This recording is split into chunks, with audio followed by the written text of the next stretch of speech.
आज के इस वीडियो में हम पढ़ेंगे साइंस एजुकेशन यानी विज्ञान शिक्षण का यूनिट 1 और जिसका नाम है विज्ञान शिक्षण का परिचय, introduction to the science education. तो सबसे पहला जो टॉपिक है हमारा वो है विज्ञान, इसकी प्रकृति व अवधारणा, मतलब इसका नेचर कैसा है और इसके कॉन्सेप्ट को भी हम यहाँ पर समझेंगे। तो सबसे पहले देख लेते हैं इसका कॉन्सेप्ट क्या है विज्ञान का। तो विज्ञान शब्द जो है वो वी जमा ज्ञान अर्थात विशिष्ट ज्ञान जिसे हम कहते हैं उसके बारे में है। यहाँ क्या होता है, प्राकृतिक घटनाओं का अध्ययन करना व उसके आपस में क्या संबंध है इसको ज्ञात करना ही विज्ञान है। यदि हम इंग्लिश वर्ड साइंस की बात करें जो कि लैटिन शब्द साइंटिया से बना हुआ है जिसका अर्थ होता है ज्ञान, अतः विज्ञान को हम ज्ञान भी जो है एक शब्द के रूप में यहाँ पर कह सकते हैं। आगे देखिए, जो प्राकृतिक घटनाओं एवं नियमों का सुव्यवस्थित व क्रमबद्ध अध्ययन तथा उससे प्राप्त ज्ञान ही विज्ञान कहलाता है। मतलब जितने भी नेचुरल फिनोमिना हैं उनकी क्या नियम है, किस तरीके से वो काम करते हैं, उन सबका पता लगाना ही विज्ञान है। यदि हम डेफिनेशन की बात करें तो इंसाइक्लोपीडिया ऑफ ब्रिटानिया जो है वो ये डेफिनेशन देती है कि विज्ञान नैसर्गिक घटनाओं और उनके बीच संबंधों का सुव्यवस्थित ज्ञान है। तो बहुत ही सिंपल सी डेफिनेशन है, इसको ज़रूर लर्न कर लें। अब आते हैं इसके नेचर पर यानी प्रकृति पर कि साइंस जो है, विज्ञान जो है उसका नेचर कैसा है। तो सबसे पहला जो है वो है कि विज्ञान सत्य पर आधारित है। बिल्कुल इसमें कोई कल्पनाएं नहीं होती, ये बिल्कुल सत्य पर आधारित है। इसमें तथ्यों का विश्लेषण किया जाता है, इसकी प्रकृति है ये। परिकल्पना का प्रमुख यहाँ पर स्थान मिलता है, फिर बाद में उसको सत्य की कसौटी पर फिर देखा जाता है। एक होता है पक्षपात रहित, इसमें कोई बायसनेस नहीं होती, इंडिविजुअल पर्सन को लेकर भी या किसी ग्रुप को लेकर भी। वस्तुनिष्ठ मापकों पर निर्भर, मतलब इसमें ऑब्जेक्टिविटी होती है। निष्कर्षों की यहाँ पर खोज की जाती है। मान लीजिए कोई रिजल्ट है हमारे पास, तो वो रिजल्ट आया कैसे उसकी पूरी जो है जांच पड़ताल की जाएगी। समस्या का स्पष्ट हल दिया जाता है इसमें। यह क्रिया पर आधारित होती है, इसकी अपनी भाषा होती है और तार्किकता पर आधारित होती है। तो ये सभी जो 10 के 10 पॉइंट्स है वो इसके नेचर के अंदर आएंगे। नेक्स्ट जो हमारा टॉपिक है वो देख लेते हैं। अगला टॉपिक है हमारा प्राथमिक स्तर पर विज्ञान शिक्षण के उद्देश्य या फिर ऑब्जेक्टिव्स क्या है। मतलब प्राइमरी लेवल पर इस एम्स ऑब्जेक्टिव हमें यहाँ पर बताने होंगे। तो हम जो एम्स है उसको दो भागों में डिवाइड कर लेंगे। एक है साधारण ऑब्जेक्टिव्स और दूसरा है विशिष्ट ऑब्जेक्टिव्स, ठीक है। तो सबसे पहले साधारण उद्देश्य देख लेते हैं, जिसमें पहला पॉइंट है प्रयोगात्मक कार्य में सहभागिता। तो इससे क्या होगा, हम जो प्राइमरी लेवल पर जो हम विज्ञान पढ़ाते हैं तो उसमें जो हमारा एक जनरल एम होता है वो है प्रयोगात्मक कार्य में, इसमें सहभागिता होती है।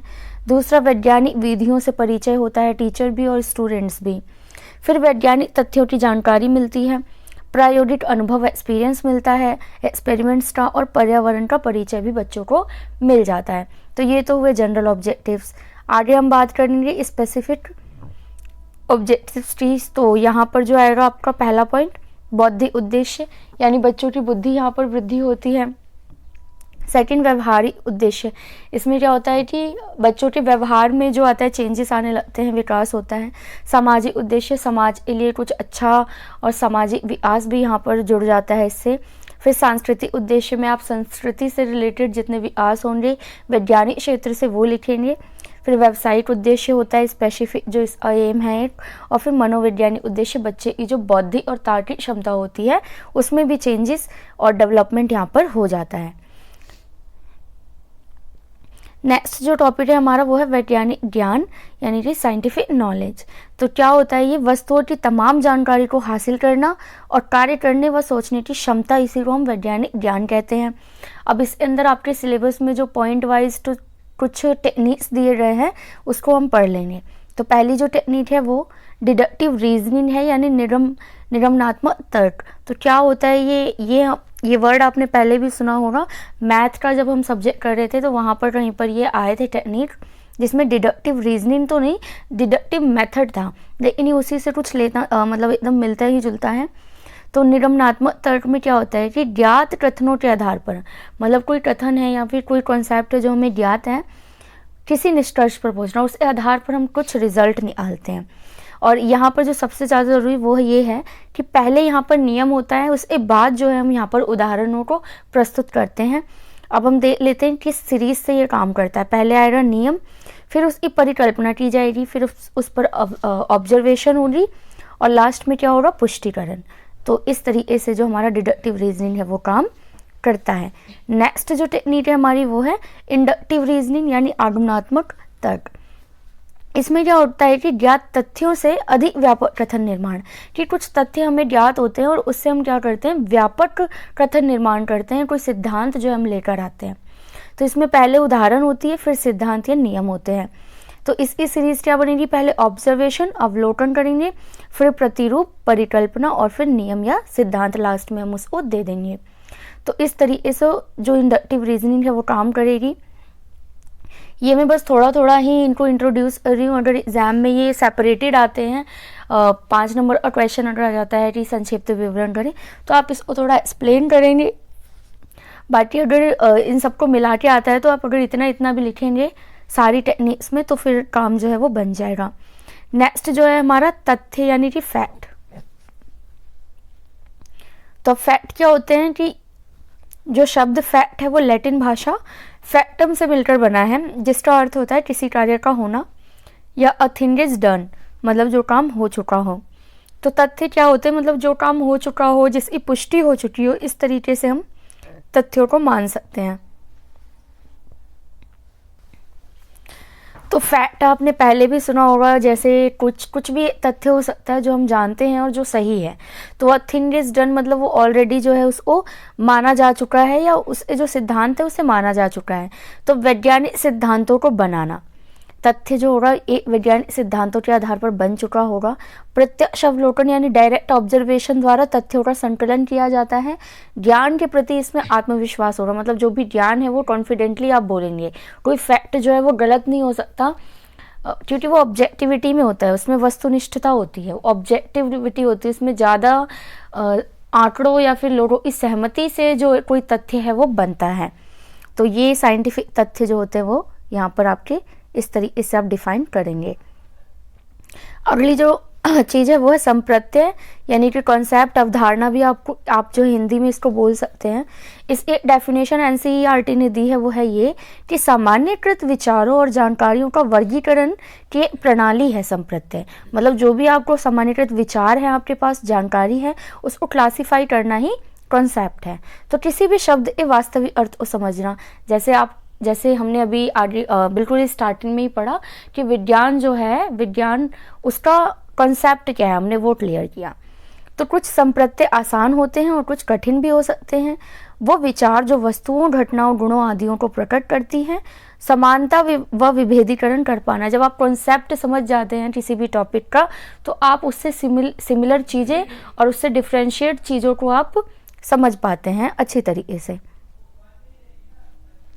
नेक्स्ट जो है हमारा सामान्यीकरण यानी जनरलाइजेशन, ये आपने मैथ में भी पढ़ा था, मैथ अभी ये टॉपिक है। तो क्या होता है, इसमें थोड़ा सा डिफरेंस है वहाँ से यहाँ पर।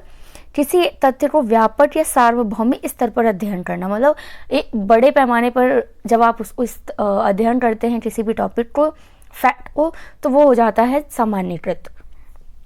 फिर आता है वैज्ञानिकों द्वारा इसके पीछे के कारणों का गहन अध्ययन करना, डीप लर्निंग होती है इसमें। अधिक आंकड़ों द्वारा, मतलब ज़्यादा से ज़्यादा आपके पास जो है डाटा है और फिर लास्ट में आप उसको जनरलाइज कर देंगे। जैसे अब अभी मैं नीचे एग्जाम्पल दूंगी जिससे ये चीज़ बिल्कुल क्लियर हो जाएगी। इसमें प्रत्यक्ष या अप्रत्यक्ष दोनों ही अनुभव हो सकते हैं, चाहे आपने डायरेक्ट उसको एक्सपीरियंस किया हो या इनडायरेक्ट। अब उदाहरण देख लीजिए, उदाहरण लिखने से आपका आंसर बहुत ही ज़्यादा इन्हांस हो जाता है। यदि अब जो है आप देखिए इस उदाहरण को कि यदि सभी लड़कियां जिन्हें आप जानते हैं, ये डाटा है, गुड़िया से खेलती हैं मान लीजिए, तो हम ये जनरलाइज कर देते हैं कि जो लड़कियां हैं वो गुड़ियों से ही खेलती हैं।